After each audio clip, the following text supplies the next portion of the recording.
It began on a rain-heavy evening in late September, in a quiet Massachusetts town where houses were lined like secrets, neat, identical, and deceptive. The Montrose family estate sat at the end of Willow Creek Road, its old oak trees whispering in the wind as thunder rolled across the dark horizon. Inside, the lights glowed soft and golden, and laughter echoed faintly through the halls. To the neighbors, the Montroses were the perfect American family, respectable, generous, and untouched by scandal. But that night, behind closed doors, something was shifting, something fragile and dangerous, something that would soon be exposed. At the head of the long oak dining table sat Charles Montrose, a retired real estate developer whose empire once stretched from New England to Florida. His wife Eleanor, elegant but weary, poured him a final glass of red wine. Their two children, Michael, the ambitious eldest, and Alyssa, the quiet caretaker, watched in uneasy silence. It was supposed to be a simple family dinner. But tonight the lawyer had called earlier than expected. There was talk of a will, of distribution, of final signatures. Charles cleared his throat, sliding a manila envelope across the table. "When I'm gone," he said, his tone as sharp as the edge of the wineglass, "I want no fighting. Everything is written down. Everything is fair." Fair. The word hung like smoke. Michael's jaw tightened. Alyssa looked away, her hands trembling under the table. For years, unspoken resentment had grown between them, about the estate, about money, about love withheld. No one dared to name it, not yet. But by the time the ink dried, one of them would be dead, and another would be exposed as the mastermind behind it. Before we go deeper into this chilling case, I'd love to know, where are you watching from tonight? Drop your city or country in the comments. And as the details unfold, tell us, do you believe this was an act of greed, betrayal, or something darker? Also, if you're drawn to haunting mysteries like this one, please hit the like button and subscribe. It helps us keep these secrets exposed and bring you more stories that the world should never forget. For decades, Charles Montrose built his legacy from the ground up. Born in 1948 to a steelworker father, he was relentless, shrewd, and charming. By the 1990s, he had turned small-town properties into million-dollar ventures. His family lived in privilege, vacations abroad, Ivy League educations, and a sprawling mansion outside Boston. Yet wealth came with shadows. Eleanor, once a painter, became reclusive after a nervous breakdown in 2003. Alyssa, gentle and devoted, gave up her nursing career to care for her mother. Michael, meanwhile, followed in his father's footsteps, ambitious, calculating, always in control. Neighbors described the Montroses as polite but distant. Behind that politeness was a simmering rivalry. Michael was always the heir apparent, the one groomed to inherit the empire. Alyssa, though loved, was seen as fragile, a caretaker, not a contender. But things began to change after Charles's heart attack in 2019. Recovery made him reflective, almost sentimental. Reports suggest he began to reconsider his will, talking about splitting assets equally, even giving Alyssa ownership of the family home. That was when the tension turned deadly. In June 2020, Charles confided in a close friend that he planned to finalize a new estate plan. Days later, he mentioned it at dinner. "I've made my decision," he told them. "It's time both of you stand on your own feet.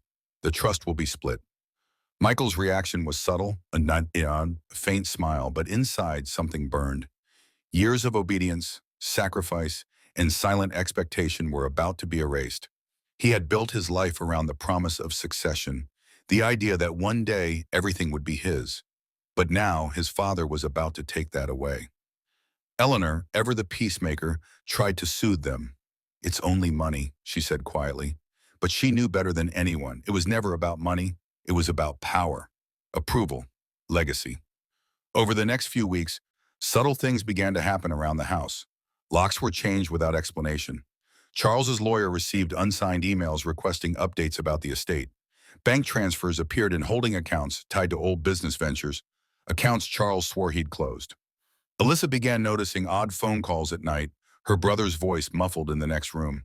And one evening she overheard a chilling fragment of conversation. "If it's done before he signs, the will reverts automatically." She never forgot those words. The day of the tragedy began with sunlight and ended with sirens. It was a crisp morning in late August, the kind that smells of wet leaves and impending change. Alyssa had gone to town to pick up prescriptions for her mother. When she returned, the house was too quiet.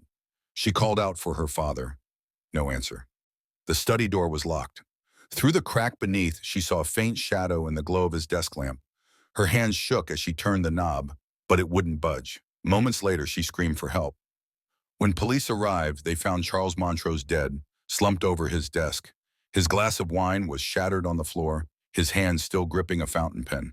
No signs of struggle, no forced entry, no witnesses. Just a faint smell of almonds in the air, a detail that would later become crucial. At first, it looked like a heart attack, but when the autopsy came back, everything changed.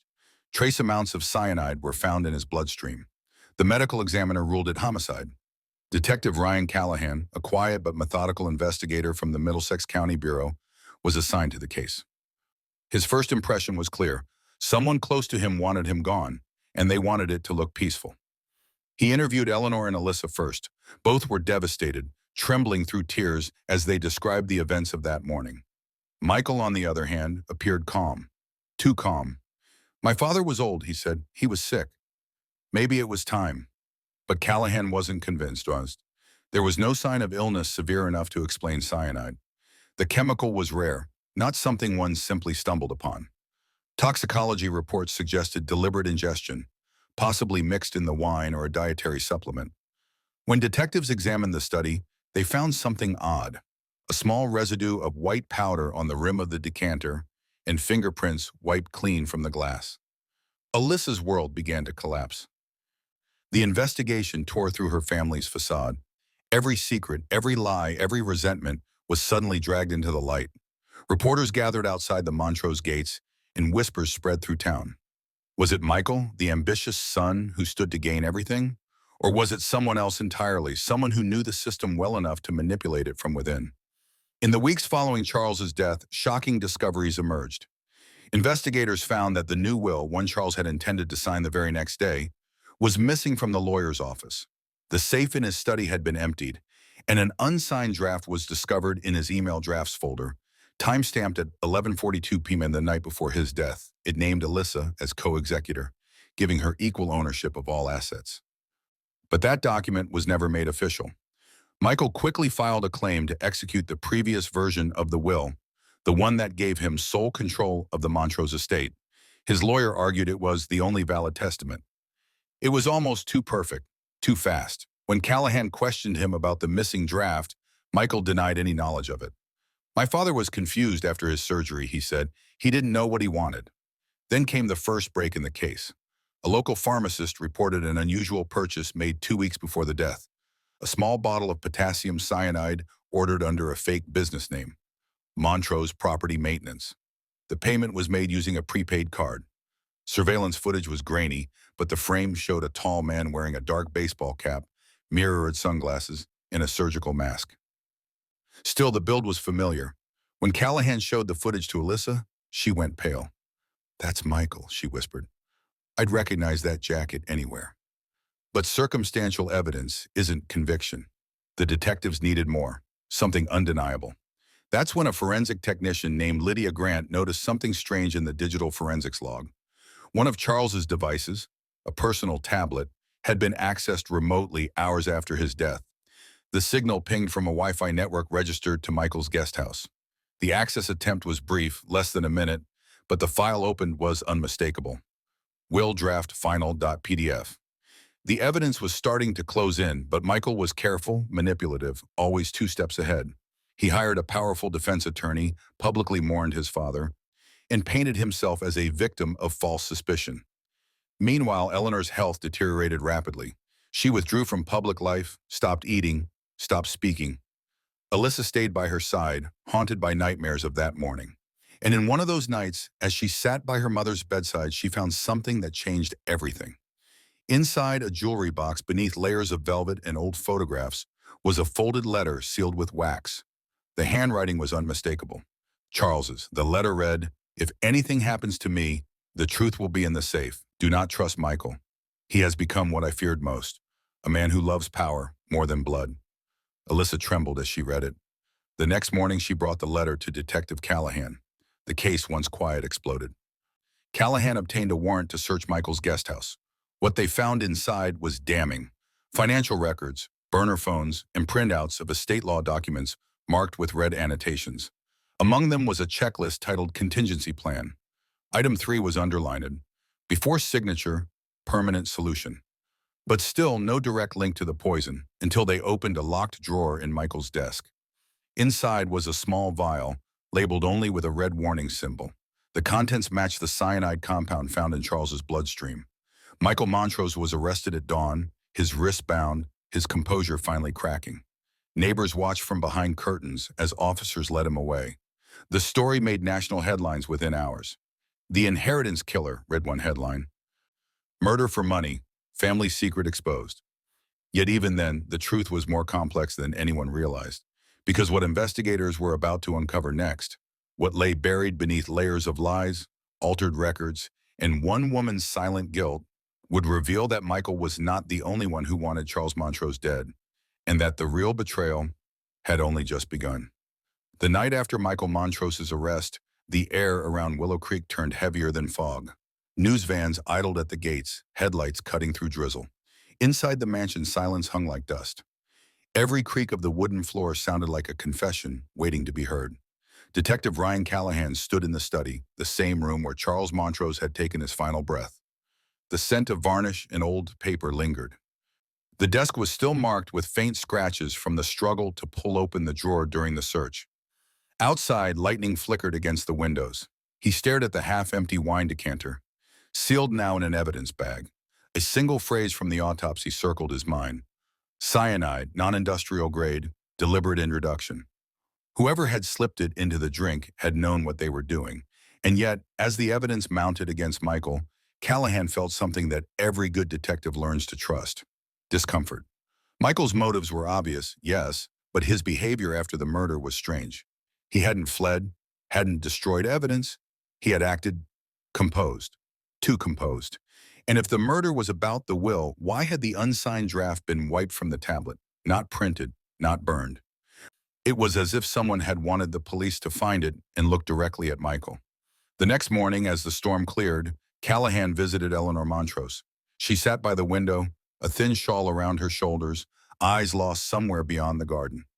"You know," she said, her voice brittle, "Charles always said secrets rot faster than corpses. I used to think he was exaggerating." She reached for a small jewelry box and slid it toward him. "He left this on my nightstand the night before he died. I didn't tell your officers because I didn't want to believe it was a goodbye." Inside was a silver key and a folded note written in Charles's bold hand.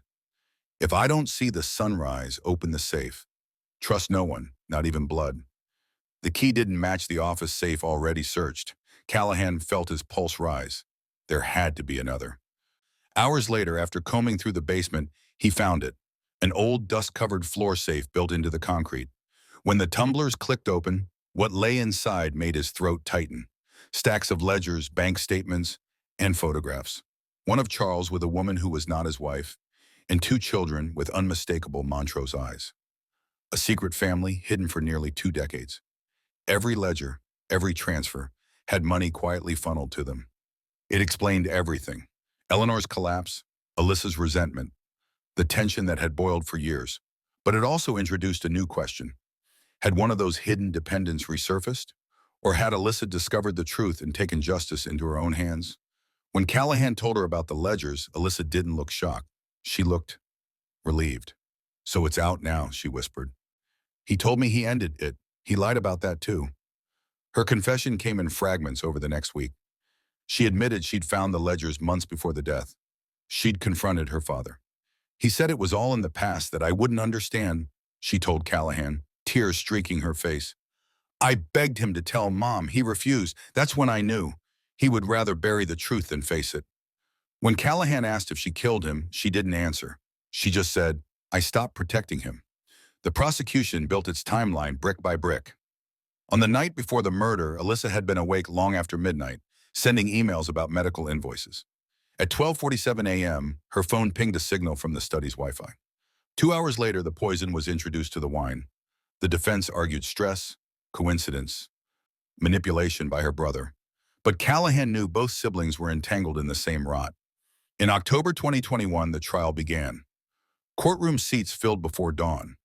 Reporters jostled for space. Sketch artists captured every tremor of Alyssa's hands. Michael sat beside his attorney, his expression a mask. The prosecution opened with photographs of the decanter and the forensic chart showing identical trace chemicals found in both Michael's guest house and Alyssa's vanity drawer, residue from potassium cyanide's protective casing.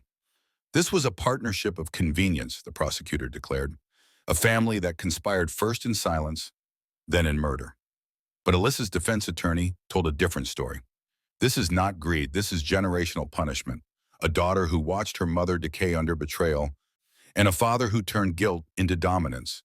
The poison was not chemical, it was emotional. Eleanor took the stand only once. Her voice quivered as she recounted the last conversation she had with her husband. He said he was changing everything, that fairness would heal us, but fairness doesn't heal, it exposes. When asked if she believed her children capable of murder, she closed her eyes. We were all capable, the moment we stopped telling the truth. Midway through the trial, the case took another violent turn. A sealed envelope arrived anonymously at the courthouse addressed to the judge. Inside was a flash drive containing a voice recording dated 2 nights before the murder. Charles's voice spoke, steady but fearful. If I die suddenly, it won't be by chance. Alyssa thinks I don't see her anger. Michael thinks I don't see his ambition. But I see everything. I only hope they never see what I've done. The courtroom erupted.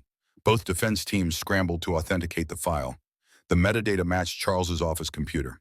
That one sentence, "what I've done," cast doubt in every direction. What had he done? Was he confessing to a crime or predicting his own death? Investigators reopened old business records. Buried among them were payment logs showing large transfers to an unlisted account, the same one funding his secret family. But more disturbing were emails to a former partner, threatening exposure if Charles didn't stop stealing from the trust. It was enough to suggest blackmail. Suddenly, the possibility arose that Charles hadn't been murdered for inheritance at all, but silenced for secrets that could ruin them all. In late November, after 6 weeks of testimony, the jury returned mixed verdicts. Michael was found guilty of conspiracy to defraud the estate, but not of murder. Alyssa was convicted of second-degree murder. The courtroom gasped as she whispered to the judge, "I didn't mean for him to die. I just wanted him to stop."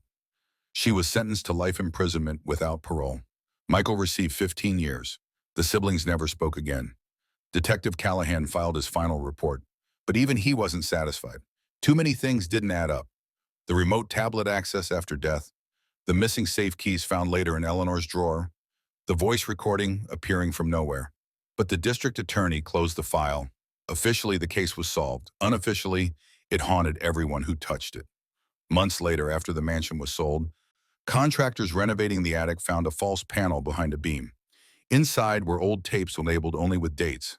The final one, recorded 3 weeks before the death, contained Charles's voice again. "If truth is ever found, let them know I was not innocent. I took from others to protect my own. But what begins in greed ends in ruin.